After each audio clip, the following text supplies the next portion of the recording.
Welcome everybody to today's 1 Million by 1 Million Strategy Roundtable. Today is March 17th. We are doing this roundtable with a spotlight on Latin and Central America, something we have not done before actually.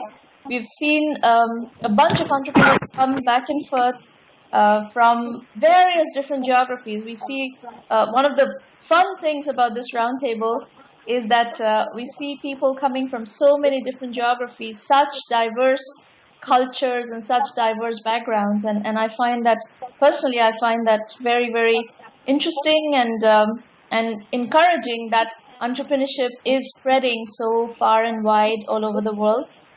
And to tell you a bit about the 1 Million by 1 Million program, you know, I founded 1 Million by 1 Million with the objective, to some extent, of making what we have learned and refined in Silicon Valley over the last couple of decades, the methodology of entrepreneurship, especially technology entrepreneurship, technology-enabled services entrepreneurship, e-commerce, you know, everything to do with internet technology and you know, innovation, so to speak.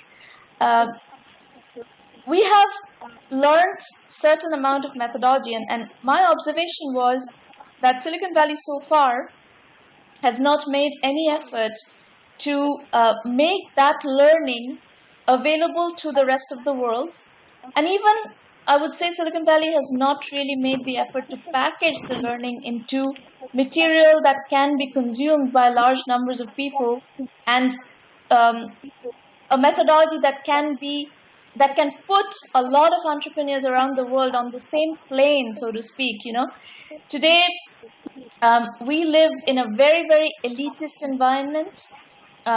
We have these tribal pockets, you know, and we have the Stanford tribe, we have the MIT tribe, we have a few different elitist tribe, and these are the people who are networked and who have access to the inner circle of Silicon Valley, and the knowledge has very much been tribal knowledge that has not really made it out to the rest of the world to the extent that it can or it should. Of course, the internet has helped greatly. You know, in the last 15 years, there's been a lot greater propagation around the world than ever before.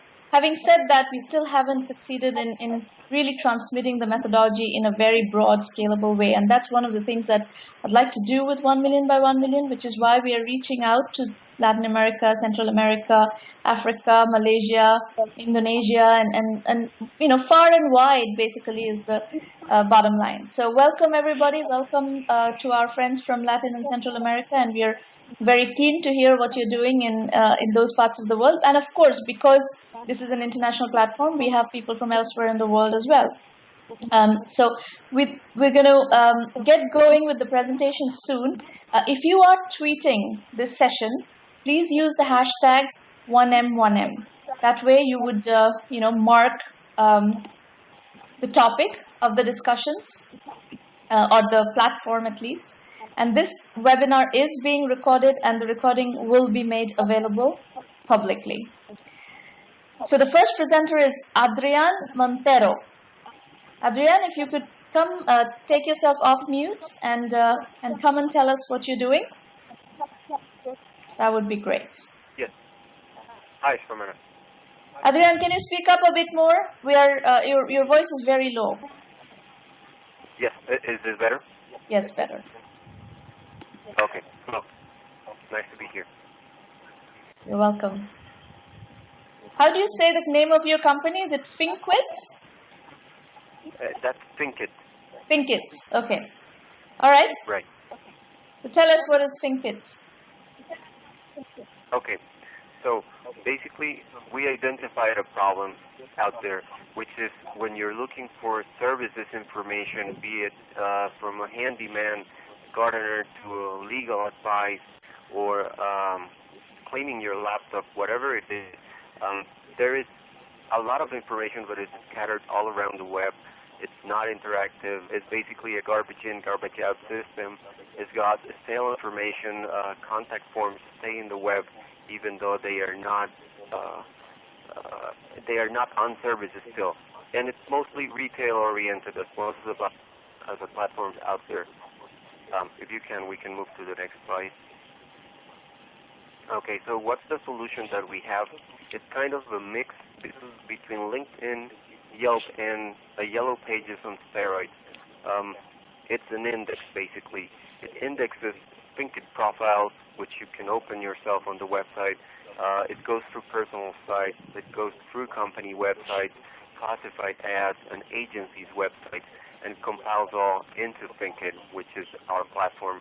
And it eases you into finding a company or a person that can deliver your service. It is important to note that right now, at least on our research, we didn't identify a company that is on this business right now, which is finding quality services near you. We can go to the next slide. Before you go to the next slide, let me ask, have you looked at Angel List? Sorry, not Angel List, Angie's List? Yeah, is it like a Craigslist or something like that? No, Angie's List is a closed, paid community. It is not a free community like Craigslist, but it's a place where people go to find services, and people also review and rate services. So it's something that you have to subscribe to access, but it does kind of what you're talking about. Okay, I'll take a look at it. So keep going. Okay. Some of the features that we plan on having on the platform are, for example, location aware. When you search, it'll just recommend services that are actually near you. You can see the reviews, the ratings, and the recommendations for the people in it. It would have a smart search. You can actually type in fix roof, fix car, and you can get people who can fix that thing. It's basically an active directory. It keeps itself updated through many methods, automated and not automated as well. It's not bound to physical address. I mean, if you are a psychologist and you do not have where to take your patients, you can put in your service and you can give house calls. Then social network integration as well. You can publish when you give a service or when you get a service from somebody or you rate them. It's all user-generated content, the reviews, ratings, and recommendations. You can have your own personal address book on the website. If you find some services that are of good use for you, you can save those into your personal address book. Eventually, it would have an integration with Twilio, where you can SMS or you can call our platform, and you'll get back an SMS or an email back with the first 1, 2, 3 results, so you can do the contact, as well as touch tone navigation. You can navigate through your personal address book or the categories that the platform would have and find the information you need wherever you are. And the Thinkit feature, which would be that if you have a personal address book in Thinkit, you can sync it to your cell phone. We usually don't ask the phone to everybody that gives us a service, so it would be valuable to have it in there, sync it to the cell phone. So, Adrian, question here. Are you planning to crawl the web and kind of create a database that is automatically generated, and then you want users to review and rate against those auto-generated entries? Is that what you're trying to do? Yes, that's part of how we're going to populate the database. Okay. All right. Okay. How are we going to monetize, and what is our target market? Basically, to monetize it, we're going to sell the premium profiles. Each company or person has a profile on Thinkit, and they can add features to enhance and attract more potential customers, of course. We are also going to offer the featured search. If you pay, you would have a higher success of being in the high searches. You're not going to have a high rating, but you'll be up there in the search engine. We would have targeted advertising, and eventually we'll have the service of Powered by Thinkit, subsites that could feed from Thinkit engine. If you want to open a dog walker site, you can just create a custom filter and connect to our database and create a subsite powered by Thinkit. You're thinking to reach a target market here in Costa Rica. of 2 million people that currently have internet access and usually look for services through the internet. That would be the first step. And eventually we want to release a couple of waves in the United States, which you probably already know. It has over 200 million people with internet access that look for services online. So yeah, but in the United States, comparable services exist, so it's not going to be that easy to get into this market. Okay. Okay. Where are you right now, or have you launched the site? Actually, this idea is rather new. We were creating the idea on a startup weekend, actually last week, and so it's rather small idea right now. It's just really started. We haven't launched the site yet. Okay, so in that case, my guidance to you is you're going to have to get this launched and built up to a certain level without expecting venture capital. I see your second question is what aspects do you need to improve to go to VCs. VCs won't even consider investing in something like this without some traction. It means that you're going to have to design the product, you're going to have to launch the product, you're going to have a critical mass of businesses on the site, you're going to have to figure out what business model is working for your customer base, all of those things. VCs don't fund PowerPoint presentations. And your question about what pitfalls are most common on new web companies, this, by the way, is one of the common pitfalls, is that you guys go and you think you can put together a set of PowerPoint presentations and go present to investors and they're going to shower you with money. This is not going to happen. It used to happen at a time about 12 years ago in Silicon Valley. That used to happen. This was the famous .com bubble, and you could walk into a venture capitalist office or an angel investor's office with a slide deck of PowerPoints, and somebody would fund your company. This has long stopped happening, and I don't believe it will ever happen again. So if your assumption is that you're going to wait till you get money to get this thing launched, please do not have that assumption, because you cannot do it. You're going to have to bootstrap up to a point and to hang on. We're going to talk about the methodology of 1 million by 1 million in a little bit, and I'm going to talk about bootstrapping more extensively and point you to other resources that you need to learn to take your idea to the next step. So Adrian, I think I'm going to move to the next presenter, and I would like you to wait to listen to the other presenters as well as to the methodology portion of the conversation, where I will be able to answer more of your questions with more specific details and pointers. Oh, thank you. Okay? Yeah. All right, Marcial, if you could please take yourself off mute and come on the line. Hello. The presenters are me and Freddy. We are a team and handling this. Hello. Can you speak up and speak clearly, because we are not able to understand you yet. At least I am. Hello. not. Can you hear me there? Yes, better. Okay. The presenters are me and Freddy. We are 3 people in the team, and the 2 of us will be presenting. Marcial, speak clearly. Hello.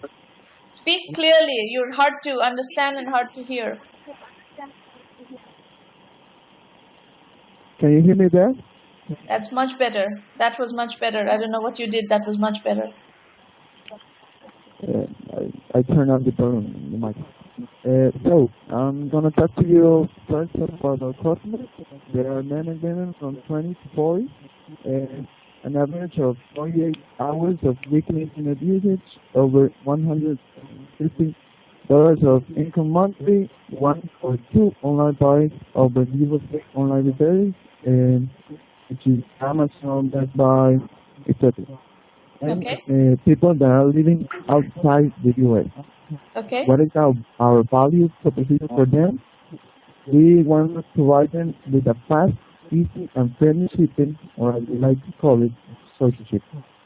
Okay. This concept is born from the concept of couch surfing, similar to that aspect.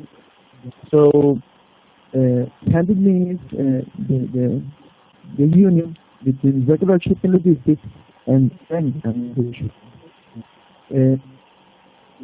How we could explain it that when you want a friend, when you have a friend that is going to USA and you want to bring, I don't know, an iPad 2, so you call him or you give him a message because you want to them to bring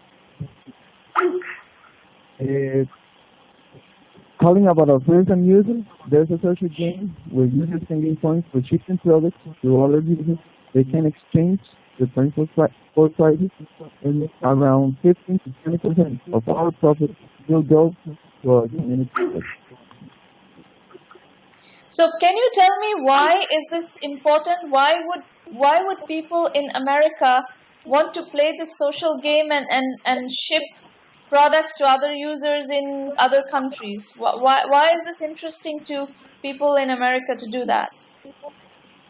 So it's not exactly like they ship. Let me put it with an example.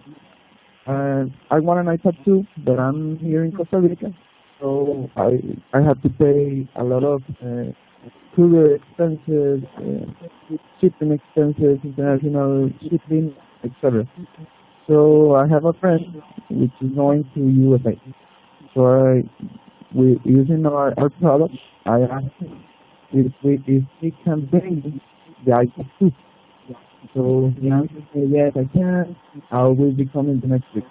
So I buy the iPad 2. I send him the iPad to his hotel or wherever he is staying. I can't understand what you're saying. I can't understand what you're saying, but let me ask you if I understood whatever I understood right. Are you saying that you have a friend, you're in Costa Rica, you want something shipped from America, you ask your friend to buy it from Amazon and ship it to him maybe in Los Angeles, and then when he is visiting Costa Rica, he will bring it with you? Is that what you're suggesting you're gonna do? Yes, kind of. We suppose that the person that is bringing the iPad 2 is living in Costa Rica, but is on a trip on Los Angeles. So when he comes to Costa Rica again, he brings you the iPad 2 and he makes you the favor. We provide a product that is going to help to do that, to bring that communication even closer. So I'll talk to you about the revenues. Primarily, they're going to come from referral from Amazon, which pays around 15%, Walmart around 1 to 4%, Best Buy 5%, and eBay 5%. So basically, you want to become an affiliate for these different vendors. Sorry, I didn't understand. You want to become an affiliate. These are affiliate deals, right? Yes, kind of. Okay. Do you have a question? So, I'll tell you one thing. I was looking at your idea, and I'm listening to your idea, and I'm thinking that I may have a better idea for you to do that's still in the area of social shipping, but not exactly your model. So let's say I'm in Costa Rica, or you are in Costa Rica, and you want to order something from Amazon, or you want to order something from Walmart, whatever. And how about this service, Handit, create some sort of crowdsourcing clusters for different groups of people. Maybe they're in the same neighborhood or are interested in shopping for the same kinds of products, who order a bunch of things together so that the cost of shipping is distributed across a bunch of different products and a bunch of different people, and then you facilitate the coordination of that process through your platform, because I think the real issue with shipping to international shipping is the cost of shipping. And people still want things within a certain time. I mean, if you're talking about friends coming from the United States, what is the frequency of people traveling? What is the frequency of your friends traveling? You ask the question, will you trust your online shopping to a friend? Well, maybe if it's a good enough friend, I don't have a problem trusting my online shopping to a friend. But I think the real issue, however, is that how many times is my friend going to come to, is my trusted friend going to come that I can, move merchandise back and forth? Informally, we already do this stuff. I have family in India and I have a bunch of Indian friends, and we are often transferring things through one another and, family, friends, whatever. This is already happening. But if you're trying to do this on a broader scale with actually creating some sort of a crowdsourced shopping kind of mechanism where there is a much higher frequency of transactions, much higher frequency of shopping, then you need the shipping portion being more frequent. So I think the trust issue is better if you do it the way you are proposing to do it, but then you don't have enough frequency because your trusted friend, you're not going to do it with a random friend. Your trusted friend is only going to come so many times, and you don't have the frequency of merchandise arriving on a regular basis. But if you do it with a real true crowdsourcing platform where you pull together groups of people in maybe the same neighborhood or with the same kinds of shopping interests, and you create a platform so that you create trust.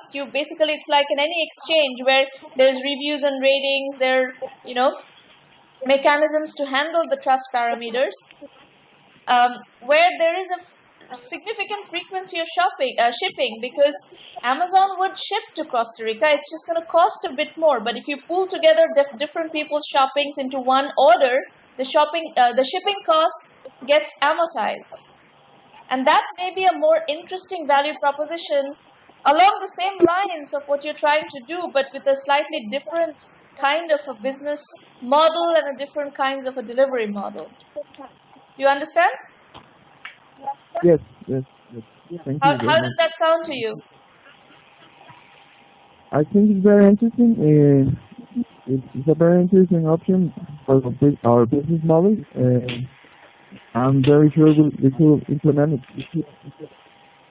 And I think you should go validate that in Costa Rica with groups of people and see how they respond to that concept. I'm just giving you an idea based on a reaction to what you have proposed.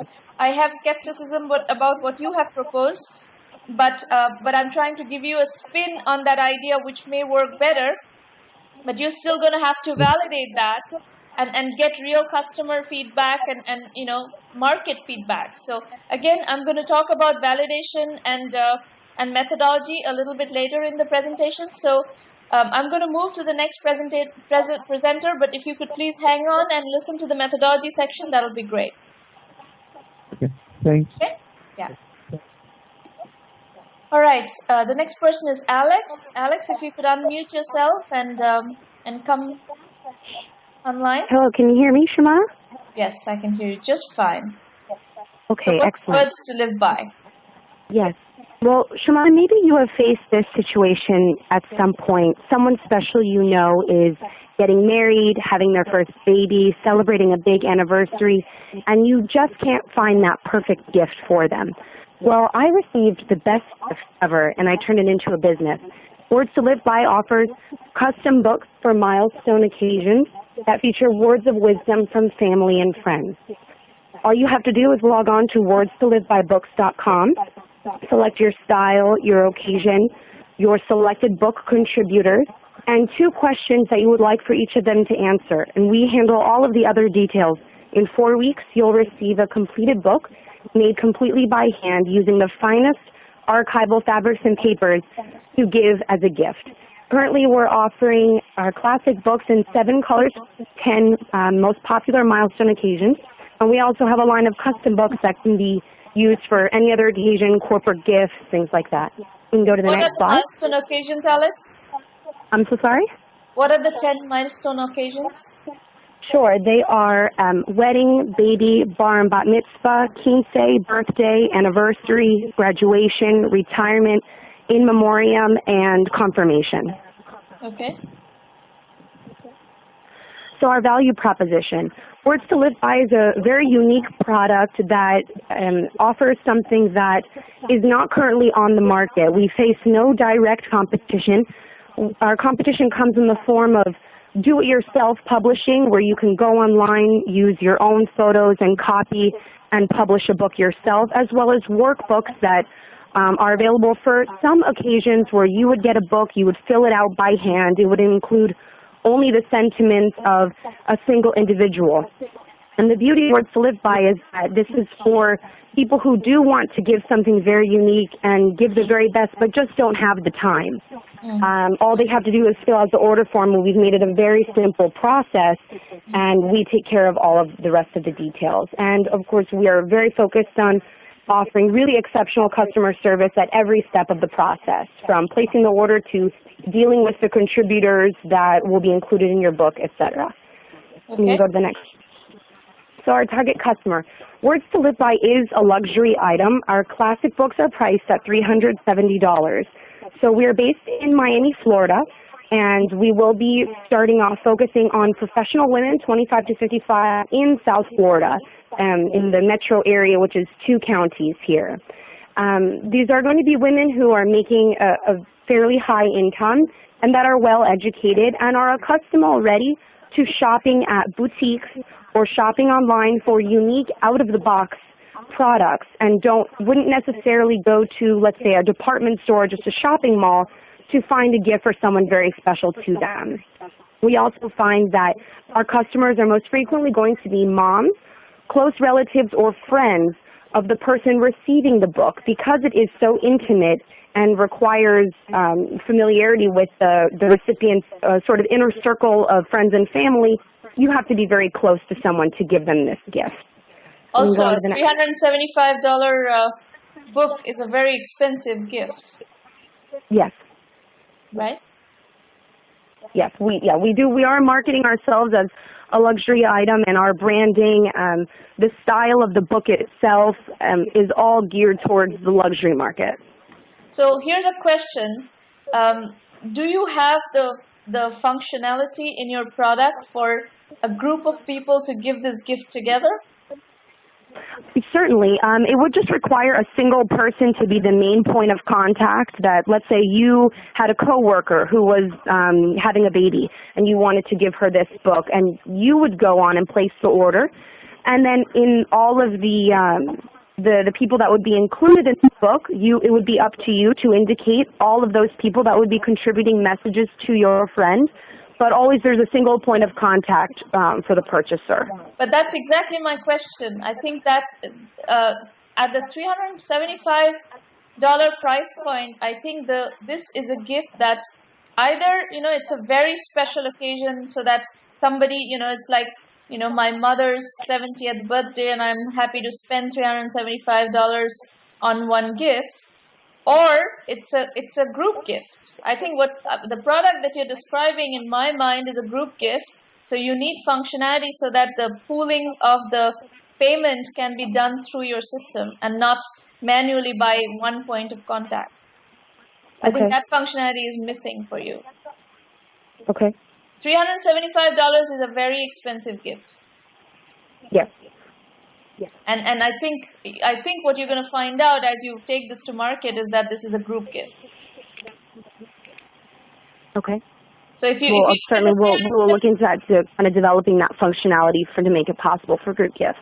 Yeah. If it's a $375 price point and you charge $25 to $50 per person, then and it's a group of people paying for the gift, I think that's actually a very smart way to market this. Okay. Okay. All right, let's go to the next slide. Our customer acquisition strategy. So one thing I think that is important to mention is that our business model really positions us for growth in that with every book there are going to be an average of 20 book contributors that the purchaser has selected. So those 20 individuals are going to be intimately interacting with the brand and will be contacted in the future via email marketing and so forth. So there's 20 potential customers per order. Right now we're also focusing on public relations, so on-air, online, and in print. We were already interviewed on the local NBC station here in Miami, and there's a photo there in the slide. And we're going to be using that interview as well as our press release to reach out to some larger media outlets like the ones listed below. We're also going to be featured on Monday in the major newspaper here in Miami. And so we're already leaving our footprint in these various media outlets to get the word out about Words to Live By. Of course, we have our social media, our Facebook and our Twitter, and email marketing with over 600 active email subscribers. We're also going to be attending consumer-focused trade shows such as bridal shows. Quince shows are very popular in this area where women and their families are attending to look for creative and unique additions to their event. And then finally, I had listed there retail and strategic partnerships with professionals in the special event industry who could very easily offer Words to Live By as an add-on to their services. And of course, offering, having Words to Live By sold in retail stores, we would sell wholesale to them much in the same way that stationery stores order custom invitations. They would do it the exact same way with Words to Live By. Do you have a Facebook application? I'm sorry? Do you have a Facebook application? An application? We have a Facebook page. No, but not a custom application. You need a Facebook application, and I'll tell you why. Because this behavior that you described, you have certain inherent virality built into your product, right? You said it yourself. The average 20 people are interacting with this brand every time a book is being produced. As a result, you're involving a whole bunch of people who will think of this as a potential gift next time they have to do a special gift. And I think the natural way to market this is going to be with a Facebook application. And so I'm sorry, what function would that Facebook application do?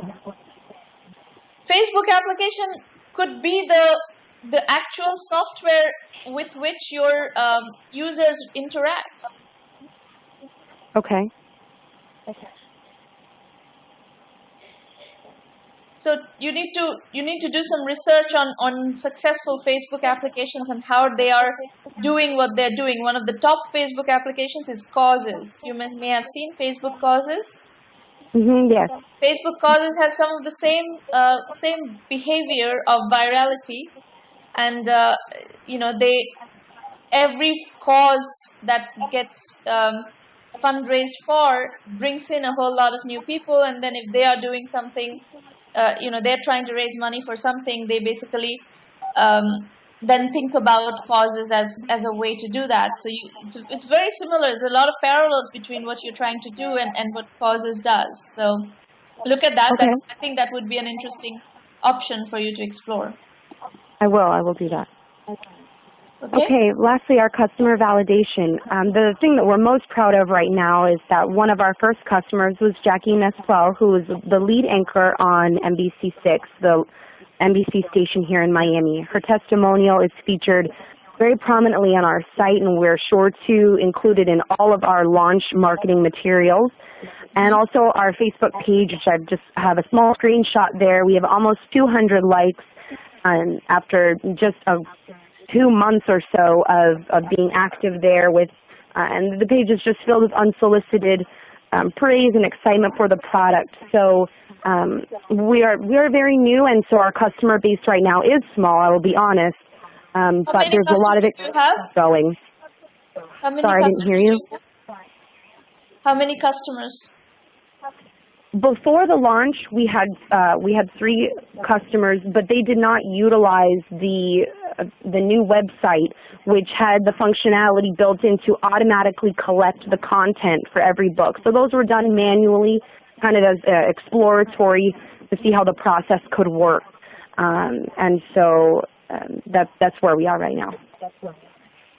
Okay, so you don't really have customers yet? Not yet, no.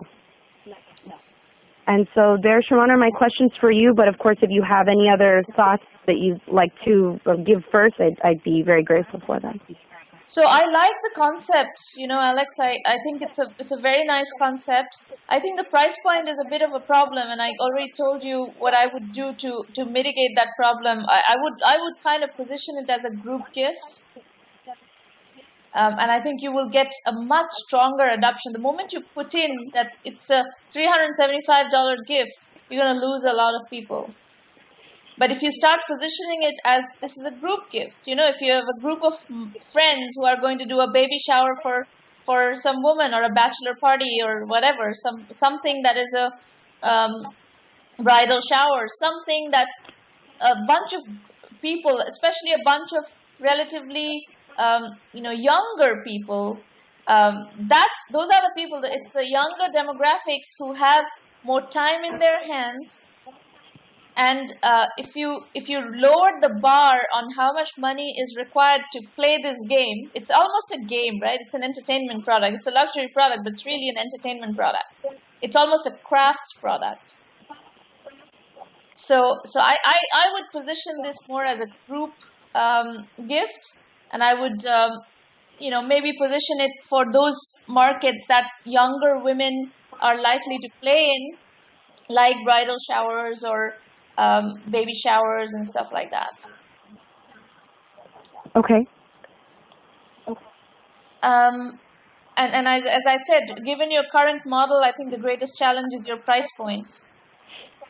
And I don't think you're anywhere near ready for outside capital yet. I don't think you would even be able to attract outside capital. So don't worry about it right now. Again, wait for the methodology section. I will talk about that a little bit later in the methodology, which will answer all of your questions about capital raising.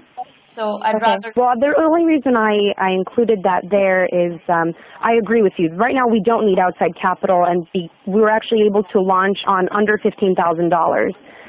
Which I bootstrapped. So the reason I asked that question is because we actually have already been approached by investors who are interested in the product, but my gut feeling as yours is that it's not needed right now, it's too soon. Yeah, and I'm not sure if you're going to attract the right investors at this point, frankly. I mean, people who know what they're doing are going to want to see you validate this better, and I think, you know, Personally, I have a huge bias towards smart money. I don't like dumb money. And I encourage people to hold out for smart money. If you pollute your cap table, pollute your corporate structure with dumb money, then you're going to have to service that dumb money for the entire duration of your company. And that's no fun. Right, I understand. Okay, so but hang on for a bit. I'm going to talk more about all this in the methodology section. Thank you. Yeah. Ashni, you're next. Hi, Sramana. Can you hear me okay? Oh, sorry, Ashni, I apologize. I think Adarsh is next. Okay. Adarsh, are you online? Sorry. Yes, Sramana, can you hear me? Yes, I can hear you fine. Tell Yeah, us. thank you, Sramana, for giving this opportunity. And hello all. I'm Adarsh. I'm from Bangalore. Sramana, can I start? Yes, please start. Yeah, I'm Adarsh. I'm from Bangalore. Our company is hosted at resorthunt.com. We are a resort and spa portal. Our business idea is that the Google Insight data and shows that there are around 1 million searches per day for the term resort, and also there are around 1 million searches per day for the term spa. So we aim to convert these online lookers into online bookers. Okay.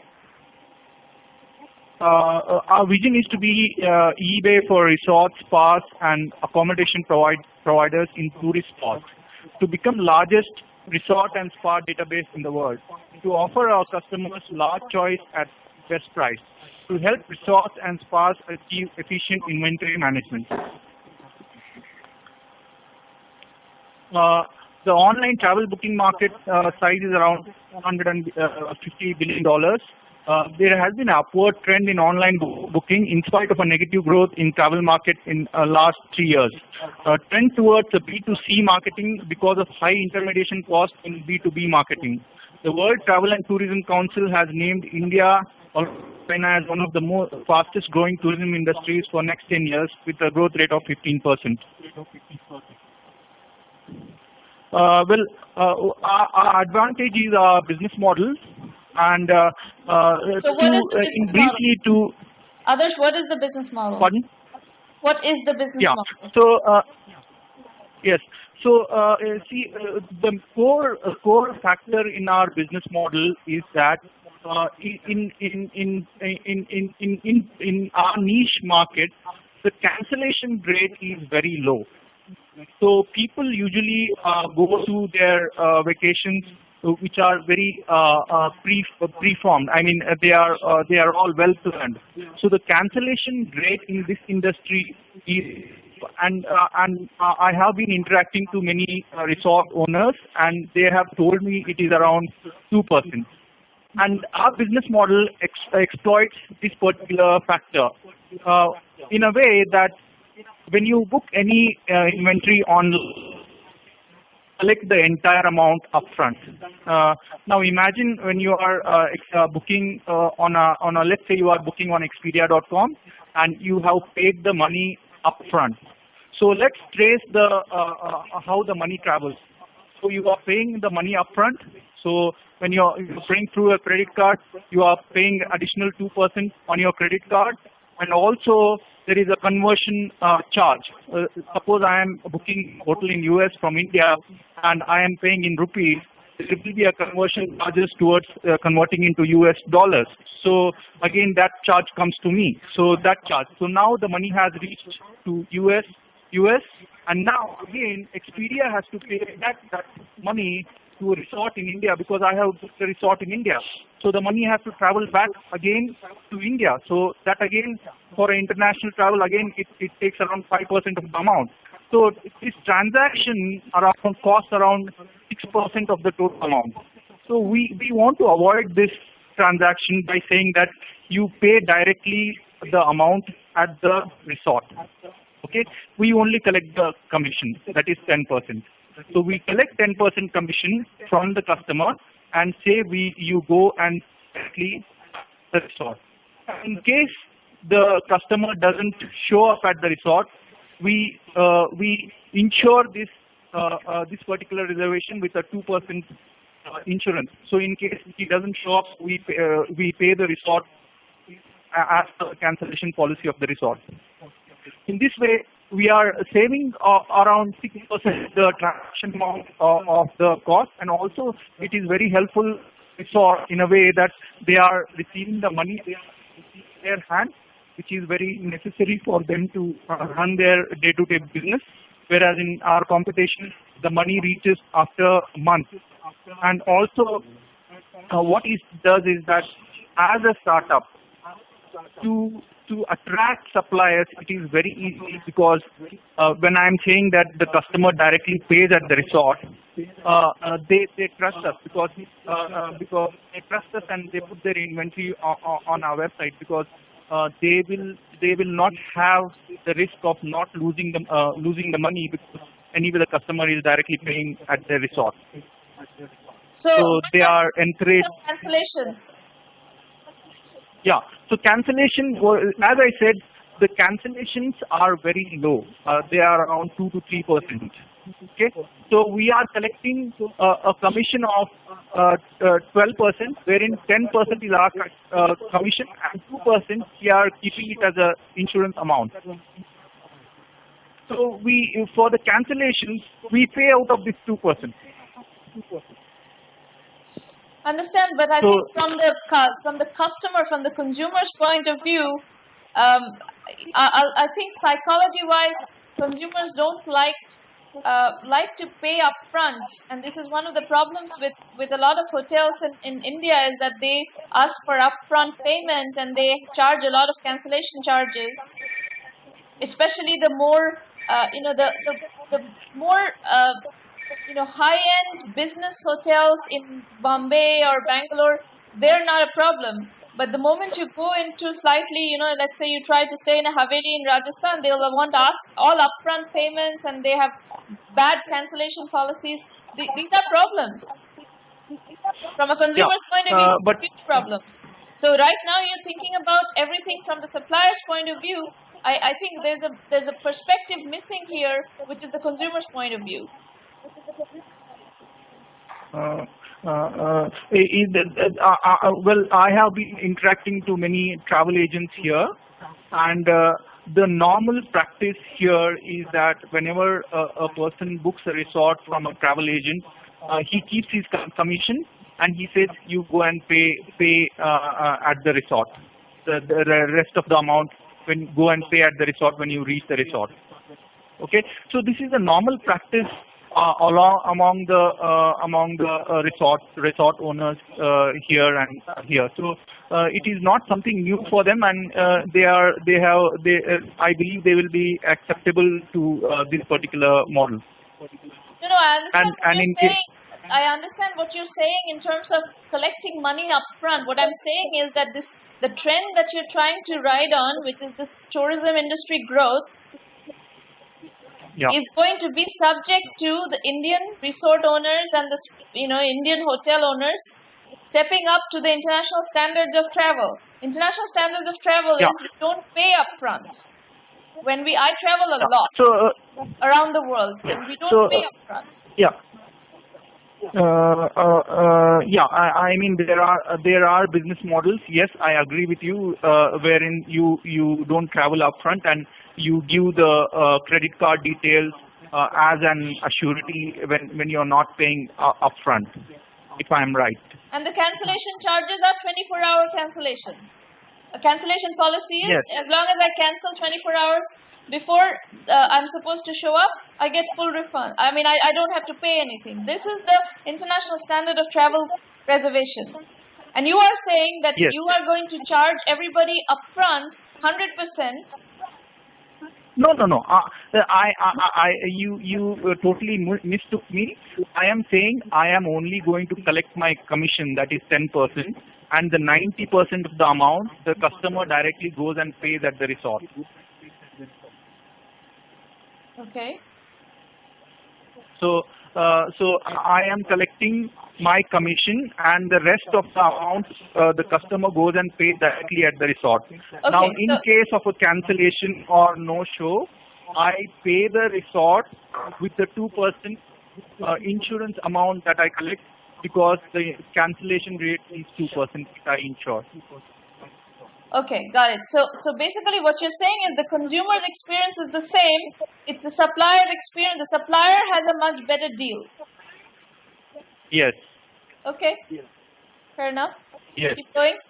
And also what it does is that this allows me to address a global market in a way that, because there is one-way transaction money.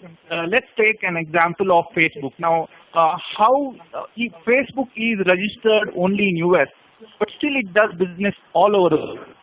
How is it possible? Because the amount money transacted is one way. When we try to book advertisement on Facebook, we pay through our credit, and the money goes to one way. So there is no need for them to have multiple registrations in all the countries and have multiple payment gateways. So the same does happen in our business model as well. What happens is that when I'm only collecting the commission, when the customer is directly going and paying the money at the resort, I don't need to be in multiple countries. I am able to do business from one point to across the globe. So it provides me access to the global market. So that's one of the advantages that I have with this particular business model. Yeah, but that's not the main problem with a global business. I think with a global business, the main problem is going to be your supplier inventory and relationships with the suppliers and getting the consumers to buy your service from all over the world. I mean, the customer acquisition costs and the supplier acquisition costs and the challenge of those are much greater than the payment challenges. Yes. I would like to definitely agree with you, but since there is already a customer who's searching, I mean, since there are already so many searches on Google, we are able to do a very targeted marketing to these customers using No, but these PPC are highly and also. competitive keywords. If you're talking about SEO and PPC, these are highly competitive keywords. Well, yeah.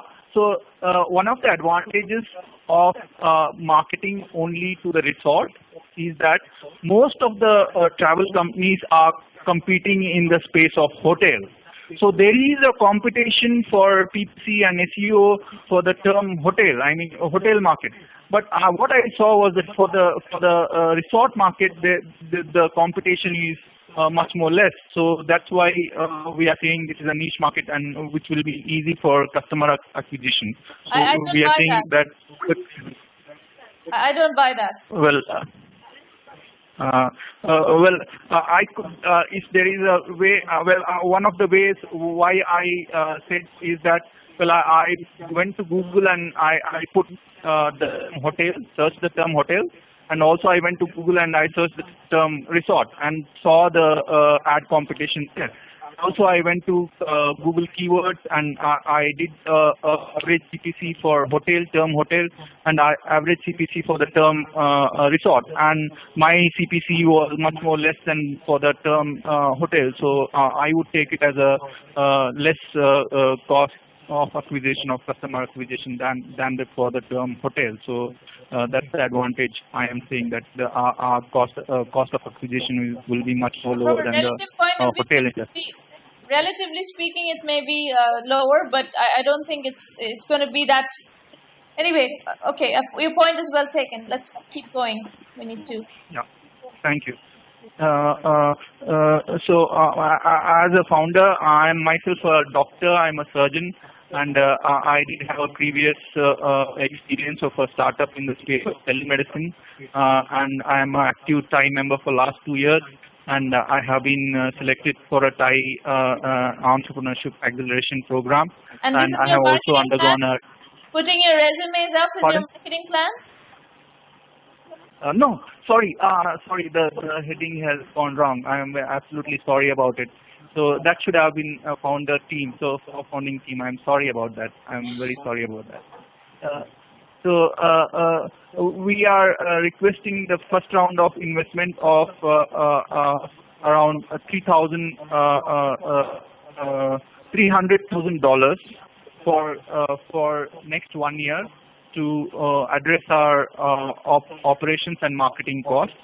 And we aim to achieve around 1,000 bookings per day at the end of 5 years, with an average booking commission of $100, with an annual revenue of $160 million, with a 50% margin. So, as I said earlier, nothing gets funded on a PowerPoint until this becomes a business. Right now, it's a concept. Until it becomes a business, you will get no funding. And I will elaborate on that when I talk about the methodology section. Okay. So my questions to you is that the exit options. My questions to you is I have 2 questions for you. One is, should we consider addressing a larger market, that is hotel market? No, I don't think you have any chance in the hotel market. Yeah. So does a differential business model which is more advantageous makes us a candidate to address hotel market, or should we stick to the niche market of resorts and spas? Well, I think the question is slightly different. I think that there is so whom do you consider as competitors in the hotel market in India? Is it Holiday IQ? No, I would consider the GDSs, the Expedias, the Hotels.coms, the competitors for me, because our platform competes for a GDS and not a package booking like Holiday IQ. And what is Expedia's presence in India? I mean, they have been recently been very aggressive, and we see a lot of ads coming up, and we hear that they have had a large marketing budget in India, and they are starting to penetrate as of now. But from our perspective, from our business model perspective, we would look at a global market and identify markets that have less competition to begin with, and address those markets, and then come to markets that are more competitive, rather than think only about India. I mean, that's how. So you're completely all over the place, Adarsh. You cannot build a business by saying we are going to address global markets and places where there is less competition and stuff. You have to pick one market and build that market completely. You have to tell me what market that is that you want to get into. You have to show me what is the comparative analysis for that market and how do you propose to win in that market. This is you're coming up with very vague ideas, you know. And I'm not sure how to respond to that. You're going to have to constrain your business to something that is digestible, that is manageable. It's like we are going to be a global company that's going to be $160 million. You're talking about equity, buyback of equity with profit and whatnot. It's completely irrelevant right now. Yeah. You don't even know how to start a company. I am sorry if I have overstepped in my presentation, but there is a tool called Google Global Market Finder, and which is a tool itself by Google itself, and it gives you results for which are the markets which are less competitive, and it identifies based on the competition there and provides you some results. So what have we would like to come up with your number one market. What is your number one market? In Asia, it segments according to region. In Asia, it gives me Thailand as number one market. Thailand is your number one market. Thailand is covered very well by Expedia. Yeah. But that's one factor that we would like to consider to address some of the markets we think can be addressed. Look, you haven't done any of the positioning homework yet, and you're talking about raising money. Nobody is going to touch this business plan with a 10-foot pole until you present something that is crisp and that is well positioned. So what I'm going to suggest you do, I'm going to talk about methodology in a little bit. I would like you to listen to that and practice and implement that. But just quickly, you need to identify which is your, not 15 markets. I want to know one market where you have a competitive advantage, and I want to know how you're going to compete in that market, and what is the competitive landscape like, why you're choosing that market, and how you're going to win in that market. Just one market. Okay. So you apply your concept, okay. Apply your concept to one market and go back and figure out what is that market where you can actually win. Given the competitive landscape and given what your value proposition is, how are you going to win in that one market? And I'm not clear on which market this is going to be. You started by presenting a picture about India. Now you're telling me Expedia is very aggressive in India. You're not sure you can win against Expedia. Now you're talking about Thailand. You have no data on Thailand, so I can't figure out what market you're going to go after. You need to pick a market. This business has no bearing. It has no credibility whatsoever until you pick a market. Okay. I will take that point, and I will study different markets, and I will pinpoint some of the markets I should be addressing. Great, excellent. All right. The next presenter is Ashni. Ashni, if you could go off mute and come and present your concept or business. Sure. Hi, Sramana. Can you hear me? Yes, I can hear you fine. Okay, great. So my company is called Enzi, and the basic concept is we enable people and groups to invest in students' higher education, and they repay a percentage of their future income for a fixed time. So the basic product is an income-linked education loan. And so the value proposition for students I'll highlight a few of them. I have them on the slide. Some of the main ones, we can offer shorter terms than private loans. We're looking at affordability. You're always paying a repayment instead of paying a large fixed amount per month, regardless of where you are in life. You're paying a percentage of your income, so it's always income aligned and affordable. And since it's a percentage of income, there's no interest accruing when you're in school or in deferment, and you're not paying on top of compounded interest. You're paying basically when you're earning. One of the other major points is opening up financial access, because here it's a loan that's basically securitized by future income. So we can open it up to things like, we're trying to address a market where there are talented people who cannot, for whatever reason, get credit for an education. So, for example, international students in the U.S. are a prime example of this. They have little to no credit history. They cannot get federal loans, and for private loans, they need U.S. citizens as co-signers. So that becomes very difficult to get education finance in the U.S. And that's one example of where we could offer opening up financial access. Investors, the benefits on the investor side right now, our current model.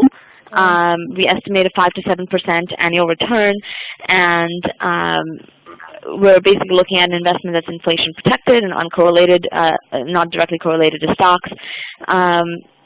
The incentives are aligned because the more career assistance and mentorship you can offer students as an investor, a group of investors, the better the financial performance of the pool. And then again, if you focus on alumni as investors, it's a way to contribute to alma mater sustainably and directly, as opposed to simply through donations. So on to the next slide. So if our market, how we're looking at our market, we're looking to start out with international and U.S. Students, but opening up the international and doing some targeted marketing towards international students as well. Looking at some of the top tier schools, we already have some great relationships at Stanford, and we did a small pilot at Stanford, and in engineering master's degrees, primarily focusing on students close to graduation. We plan to roll out then to different kinds of schools and different professional schools like MBA, JD, MD, etc. On the investor side, as I mentioned, we're looking at alumni, and we're in the process of talking to schools to see if we can develop a partnership with the Alumni Association, perhaps to ideally offer this as a product, perhaps to people who don't currently give back, to see if their giving changes in any way when offered a different opportunity. Other potential investors include potentially companies might see this as a recruiting strategy. Foundations might look at this as foundations interested in college affordability, who might look at this as a program-related investment, and then eventually, so that covers sort of impact investors, and eventually, after securities registration, we'll be able to widen and open it up to, say, people looking at, say the Stanford class of 2012 IRA, so you can have a product like that eventually. So that's what we're looking at. On the next slide, we're looking at customer acquisition, and on the student side, as I mentioned, we've built a relationship at Stanford. We've done a pilot, and we're starting to build them in the UC system. So reaching students through email lists at universities and through, say, the International Center is one way. Financial aid administrator conferences, where a lot of private lenders go and showcase their programs, and of course some social media marketing and outside websites that focus on financial aid and students, such as iGrad, which already has mentioned of NZ. We've also got some good press mentions in The Economist and Forbes and Change.org and a couple other, and Smart Money most recently. On the investor side and customer acquisition, we're looking to do our stage one as one large fund where we raise part of the money for operations and part of it for loan capital. So stage two, the longer term, we'd be looking at, as I mentioned, alumni, so alumni of particular schools, and reaching out through those schools to them, looking at reaching out through financial advisors and wealth managers, and through professional associations such as IEEE, and of course some social media. And finally, so customer validation, what we've done so far on the student side, we've done a small pilot, really just doing a legal proof of concept. I forgot to mention it here, but we've gotten about $1 million worth of pro bono support from Oric, Carrington, and Sutcliffe, and they helped us figure out what the student contract looks like and the legal nature of the entity and the product and the company. So we have that covered, and as I mentioned, we've decided to structure it as an income-linked education loan. Our pilot, we have our students repaying, and they work in different companies in the Valley, and we've gotten interest through information sessions and engineering services fair at Stanford, and we've gotten support from the university representatives on behalf of students. On the investor side, we've done a small market research survey. We got about 100 responses, and we got about 85 people, 85% of our group indicating interest in investing in students and asking us to let them know when that was available. So they also expressed the amounts they'd be willing to commit, and so we have some money, soft circle, to invest in students, and there's some interest from the UC system and potentially an alumni engagement partnership, because the UC system is facing difficulties around their state budgets are being cut, and they're raising tuition, and they're trying to find new ways to engage the alumni, so that was their interest in that. So that's generally what we're doing, and my questions to you, this is the last slide. I guess I'd love to focus sort of on the questions backwards, starting with the third one, and I'd love to hear any feedback you have, Sramana. Thank you for letting me present. So, I like the concept. There are things that, let me see what your questions are. I think I would make this almost entirely, at the beginning at least, I would make this entirely an alumni-focused service. Okay. And I would also focus this on technology, engineering, technology types of disciplines. And the reason that was our plan on the student side. Yeah, so the reason is that there is a shortage of technical talent. There's a lot of interest among people who are thinking about the future of America right now on how does America become competitive or remain competitive, and the whole technology, engineering technology domain is of great interest. There's a lot of international students who come into the country for those disciplines, and also the job security on those disciplines is high. So I would forget about the MBAs and the JDAs and all of that stuff completely, and focus your entire energy, the entire company for the time being should be focused on engineering schools around the country and managing their alumni to donate funds or to participate in this kind of a program to fund students to participate in these engineering programs around the country. That would be my positioning. Thank you. And on the investor side, you mentioned alumni. The one thing that I've gotten some conversations with universities has been how alumni offices and development offices might see it as a threat that you're trying to take away potential donation money that could have gone to the school, and they might be less likely to help you engage with the alumni market. So that's something that we're starting to see hints of. You cannot take this off. You're going to have to do this for the universities. This is going to need to be a private label, white label solution for the institutes. So you haven't discussed your business model at all yet. What is your business model?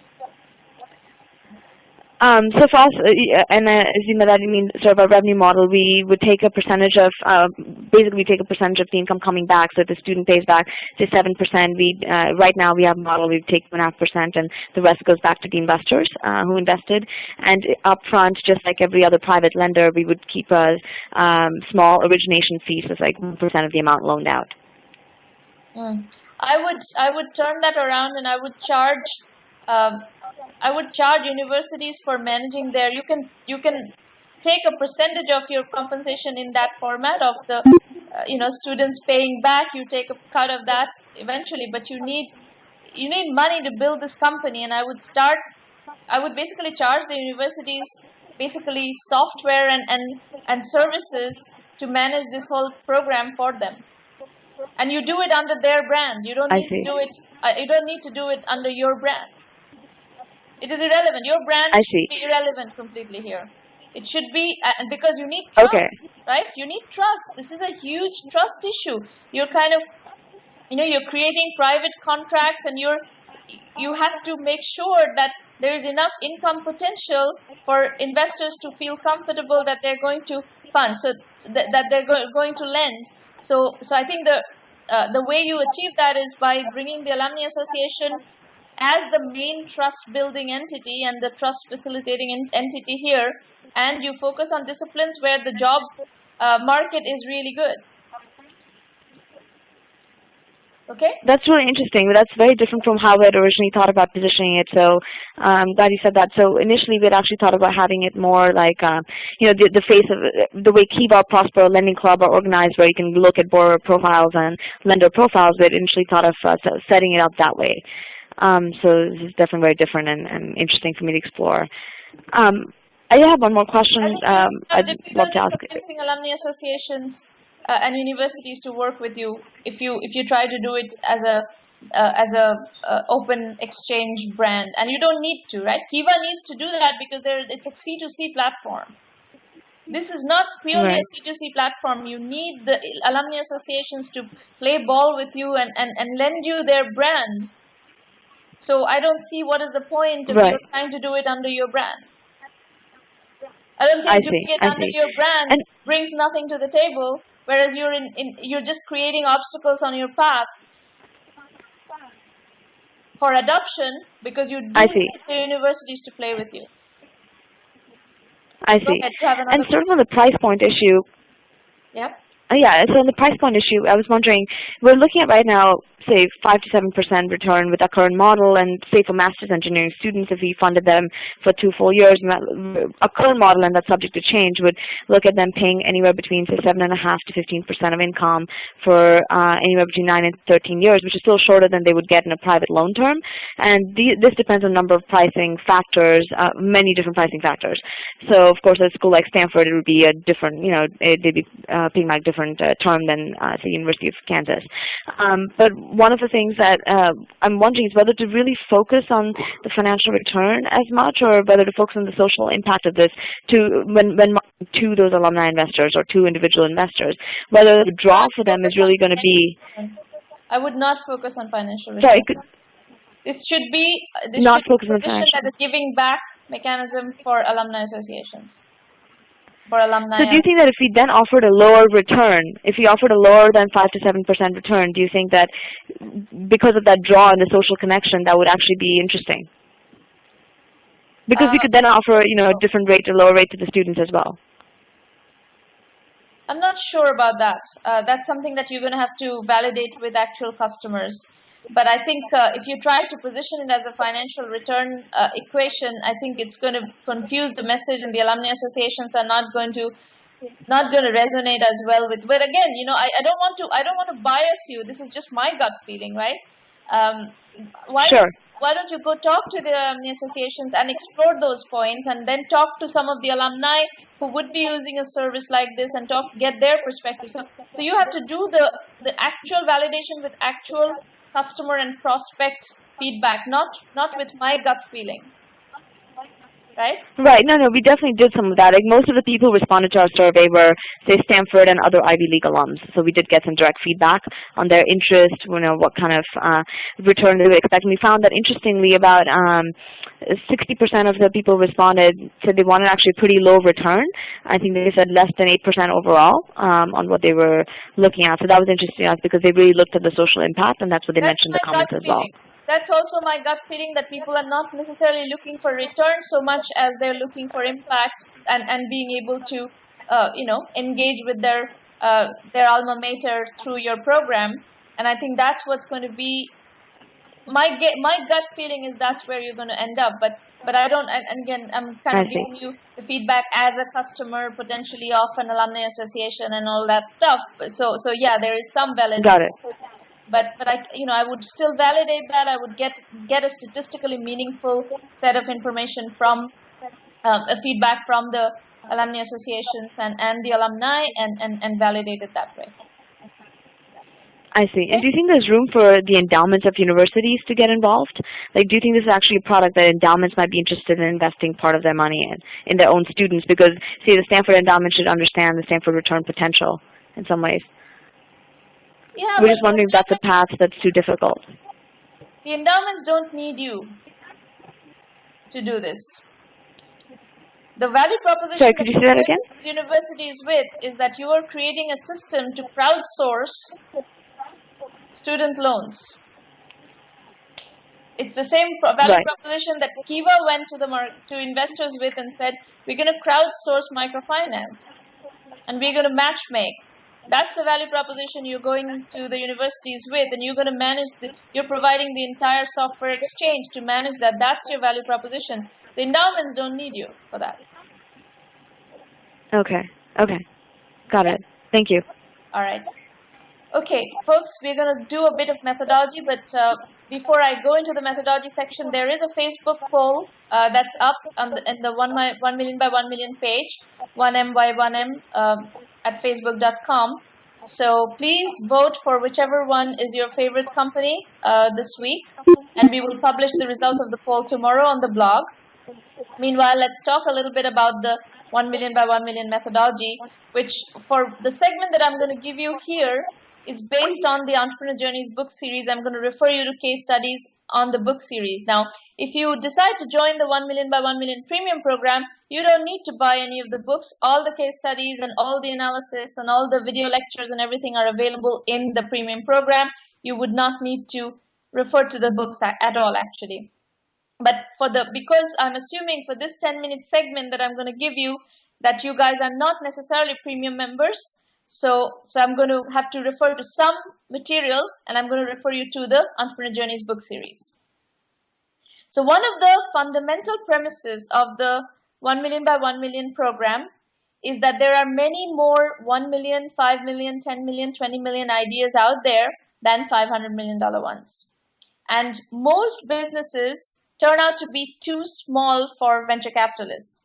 So $500 million business is fine for venture capitalists, but a $20 million idea is not enough for venture capitalists. Let's say in 3 years, or let's say in 5 years, you build a $20 million a year business, and then beyond that, you're growing relatively slowly, but you are holding steady at a $20-30 million a year, and you're extracting 30% profit for the next 10 years. For you, this is a great business, right? But for VCs, this is a failure. VCs would consider a business that is a $20 million, $30 million business year over year for the next 10 years, producing 30% profit, a failure. But, think about it. If you own a business like that, that's a great situation. It's a lot of cash flow. It's a good platform to do interesting things, especially if you own 100% of the business or you own it with a couple of partners maybe. You give out dividends or whatever way you decide to build a business. This is for us, for our entrepreneurs, we are fine with this business model. You just have to think about your financing strategy and your business building strategy differently. Now, the rest of the presentation, what I'm giving you is material that you can use to self-teach. You can also use it to, point other entrepreneurs to this methodology who are trying to answer similar questions. The first volume of Entrepreneur Journeys is going to give you a dozen case studies, and the primary goal of the volume is inspiration and demystification of the path of entrepreneurship. And there's a huge amount of strategy discussion on how to craft a business block by block by block. Okay? We can't teach you how to be lucky, but we can teach you how to craft a business. And that's precisely what we're doing in Entrepreneur Journeys Volume 1. And throughout the series, actually. It's all case studies. Remember I talked about tribal knowledge that is accumulated in the startup ecosystem. What I've done in Entrepreneur Journeys and in the 1 million by 1 million program is to assimilate and synthesize the tribal knowledge with case studies and video lectures and give you something that is digestible. If you invest, some amount of time in digesting this material, you are going to be somewhat at par with any experienced entrepreneur. Of course, you wouldn't have perhaps the benefit of the same level of experience, but at least from a decision-making point of view, from the, from the basic information point of view, you will be at a significantly more advanced stage as an entrepreneur.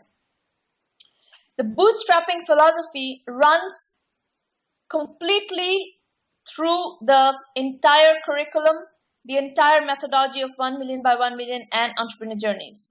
We believe that you have to bootstrap the early stages of a venture and raise money only when you have a validated business, if at all.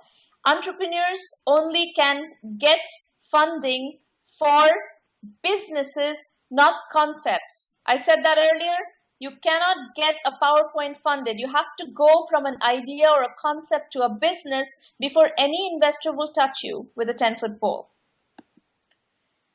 Validation is key. You're going to have to invest time and energy and effort to validate your business as much as possible. Entrepreneur Journeys Volume 2 deals extensively with the methodology of validation, and you should try to do as much validation as possible as early as possible. And if your idea is not validating, if you're finding that the market is not responding or your customer sample is not responding to an idea, possibly the best thing to do would be to reject and move on to something else. I'll give you a couple of pointers here for validation methodology. There's an extensive module on validation methodology in the Premium Lounge, and I recommend that you study both the bootstrapping module and the validation module extensively to understand what your options are, and of course financing. That is a three-part kind of tandem. Right now is a case study that you could spend some time on in Entrepreneur Journeys Volume 2, and there are two other case studies, Murli Thirumali's Ocarina and Manoj Saxena's Webify. These are case studies that would help you learn validation methodology if you're not part of the premium program. In the premium program, there's a lot more with video lectures and specific guidance. Positioning, how to test, validate, and bring your idea to market. Part of validation is also positioning. How you're positioning a company will help you validate or invalidate an idea very, very well. The discussion I just had with Ashni about the student loan program. She was thinking about a certain way of positioning this, and I'm listening to her. I had other ideas of how to position this. I think if now that she's going to go to the alumni associations with the benefit of the additional ideas about how to position, she will have a higher chance of getting a positive validation. So if you don't position your idea right, you are not going to get positive validation necessarily. So positioning is a very, very important part of building a company, building a startup, and we harp and harp and harp on the mantra, do not spray and pray. So tightly segment your market and define your value proposition. And in EJ3, you have 16 case studies that deal one way or the other with the topic of validation. And pay cycle is one case study that I really like from the B2B point of view, and the find is one in the B2C segment. These are two great companies that are being built, and PayCycle has actually been bought already. The Find is still independent, but they are building a very good company. It's become one of the top product search engines on the web. Great segmentation, great time analysis, really great positioning, and you'll see how granular they get in terms of really zeroing in on a market with a very crisp value proposition. Clarify your story, the framework that we make available for you publicly. So I would suggest that you use, this is the appendix of Entrepreneur Journeys Volume 3, but it's also something that you can get in the public domain. The URL is on the screen. Clarify your story is a set of questions. It's a framework that I suggest you invest some time understanding, because this is based on my decade-long consulting career through which I've helped a lot of clients, and I've made a significant amount of money answering these questions or helping clients answer these questions. It is hard, and this is what has led us to the 1 million by 1 million premium program with the extensive curriculum, because we were getting the feedback that people were really struggling with the Clarify Your Story framework. Innovation Need of the Hour is the 4th volume of Entrepreneur Journeys, and it deals with the bottlenecks in the innovation ecosystem. There are some serious bottlenecks in the innovation ecosystem right now, and I've tried to give you ways of mitigating those bottlenecks. Some other useful case studies. All of you who are working on web-based businesses, you should study the Web 3.0 framework. It's in Entrepreneur Journeys Volume 1, and I've written and published extensively on this topic. The Taking on Giants section of Entrepreneur Journeys Volume 1 will give you a good starting point. And again, in the Premium Lounge, there's a whole module on Web 3.0 and e-commerce, which deals extensively on the trends, the opportunities, the blue sky areas, and the nuances and the frameworks of how to build web businesses, the business models, options, and it's a comprehensive treatment of building web businesses. Bootstrapping using services is a mechanism of building businesses or financing in the early stages of your business that we believe very strongly in. Couple of case studies: Bootstrapping to Billions and Free to Innovate. Bootstrapping to Billions is in Entrepreneur Journeys Volume 1, Free to Innovate in Volume 4. And these are all, this is another topic that I deal extensively in the premium curriculum. And then open source go-to-market strategies. We've done a lot of case studies on open source. DimDim, Sugar CRM, Spring Source, and CollabNet are ones that I'm pointing you to, but we've done a lot more. The Premium Lounge deals with a lot more of these. All the resources, all the books are available on Amazon and Kindle for ebooks. And in India, you'll get it from Flipkart.com. You can order it through Flipkart.com, and they get it from Amazon. The books are Entrepreneur Journeys Volume 1, Bootstrapping Weapon of Mass Reconstruction, Positioning, How to Test, Validate, and Bring Your Idea to Market, and Innovation Need of the Hour. And finally, Vision India 2020 is my notebook on India's opportunities ahead. And this actually, Vision India 2020, the concepts of Vision India 2020 to a large extent, because it deals with development economics, would apply to Latin America and Central America, to Africa, to a lot of developing Southeast Asia, to a lot of developing nations. You could potentially take some of these concepts and apply them to your geography, and you will see that a lot of them apply just as well. It's basically $45 billion business ideas, and it's written as business fiction set in 2020. And it's as if we are sitting in 2020 and looking back on building these businesses. So it's, in that sense, I call it a futuristic retrospective. You can use my blog and these strategy roundtables as resources.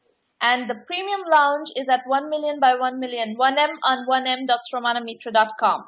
And this consists of an extensive curriculum. If you spend 50 hours or so on this curriculum, I can guarantee you that you are going to come out of the process with a much, much more enhanced knowledge of entrepreneurship, technology, and technology-enabled services, startups, web businesses, and so on and so forth. We have specific modules to deal with their core modules that deal with bootstrapping, positioning, validation, financing, customer acquisition, all these major topics. And then we have elective modules on Web 3.0 and e-commerce, cloud computing, mobile and social apps, healthcare IT, online education, and a whole bunch of elective modules which help you focus on specific topics that are relevant to your particular business. So this private lounge, the premium program costs $1,000 annual membership fee. We also make introductions to customers, channel partners, and investors. We give you access to a huge amount of PR and analyst relationships. And basically, I connect all possible dots for the 1 million by 1 million premium members as you develop through the process. So please join the program, those of you who are looking for help and mentoring and looking for a methodology to build a company. This is perhaps the only methodology that has been actually packaged and created as a way to build companies of a certain genre. I can't say that I can help you build a laundromat following this methodology. That's not what we do, at least not at this point. But this is one of the only methodologies that exists in the market today through which you can actually follow a process to get to a successful startup.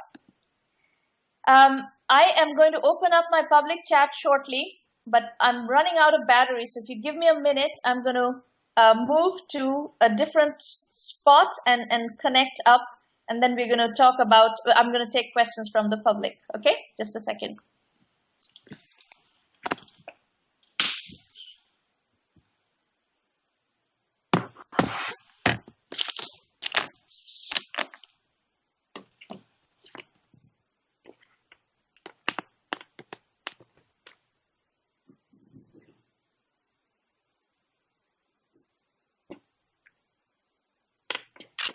All right.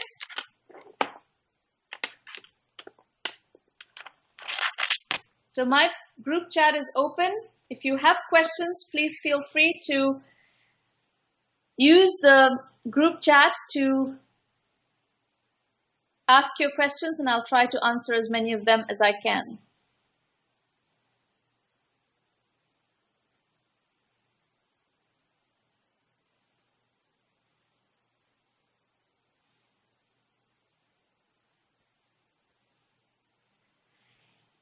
I see a lot of questions about logistics, which I see that Maureen is already answering. So I'm going to give you a few minutes to type in your questions in the group chat. Meanwhile, let me thank all our various partners around the world. Now, folks, I want to bring to your attention the fact that we work with a lot of different entrepreneurship development organizations around the world.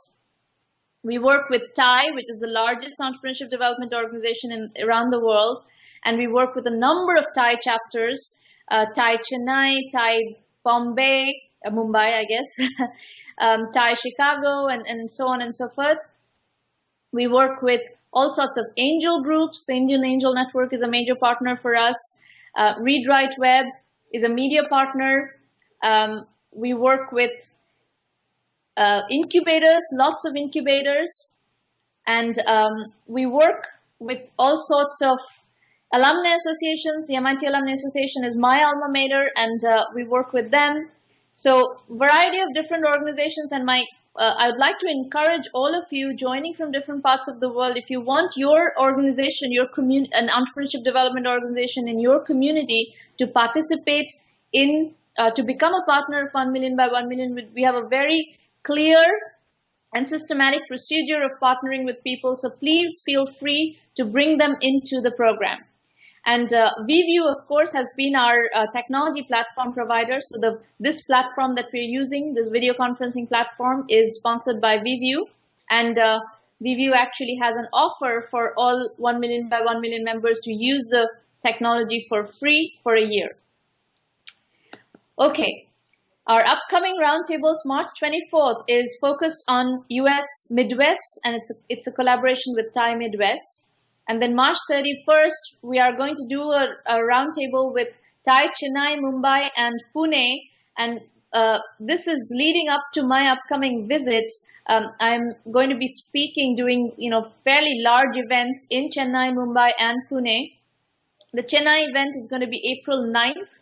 Mumbai is going to be April 16th, and Pune is going to be April 17th. We'll give you more details on how to register and everything on the blog as we get those details. And then finally, April 6th, right before I leave for India, we're going to do an event for East Asia, Malaysia, Singapore, Indonesia, Philippines, Australia, whoever is in a different time zone. We tend to miss that geography because of our time zone issue. So this time for April 6th, we're going to change the start time to 5:30 p.m. Pacific time. And we're going to do a special event for East Asia. And we're going to do it in collaboration with our partners in Malaysia, the MAD Incubator. Okay, that's it. Let me look at the public chat and see what questions we have here.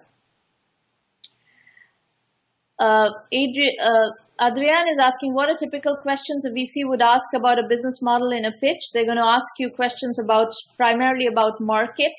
What is the market? What is the market size? What pain are you solving? What is your value proposition? And what is the team that is supporting this project? Is the team fundable? And what is the technology? And what is the product that makes it differentiated and defensible in the market?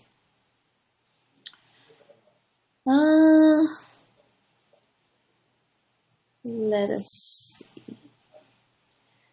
Adam, the government takes a percentage of your future income without any agreement by you. What could really make that education funding model work well if the government would allow tax deductibility of the repayments you make? I'm not sure I understand the question, and I'm not sure why that's relevant in this particular discussion. So I am going to pass on that question. We are a bit over time. I tried to finish this presentation by 9:30 a.m. Pacific time, so we are at 9:35. So if you guys don't have other questions, thank you, Jeff, for your comments in the public chat. You're very welcome, everybody. Please feel free, by the way, just because we are focusing on specific geographies each week doesn't mean that people from other geographies cannot present. As you saw today, we had presenters from Latin America, but we also have presenters from elsewhere in the world. So generally, this is an open forum. Presenters from anywhere, entrepreneurs from anywhere in the world are welcome to present, and we try to do as much as possible. We try to accommodate as much as possible. Generally, at this point, all our sessions are completely oversubscribed. So please bear with us if you're frustrated because you're not able to find a slot to present. Please bear with us. And frankly, if you are in a hurry and if you want to be able to use the curriculum and if you want to use the resources of the program, just join the premium program and you would have access to a lot more resources, a lot more quickly and without having to wait. So that's my guidance, and I hope some of you are going to be joining the premium program, and I hope to see many of you next week at the same time, same place, and look forward to working with more entrepreneurs in the next session. Thank you very much.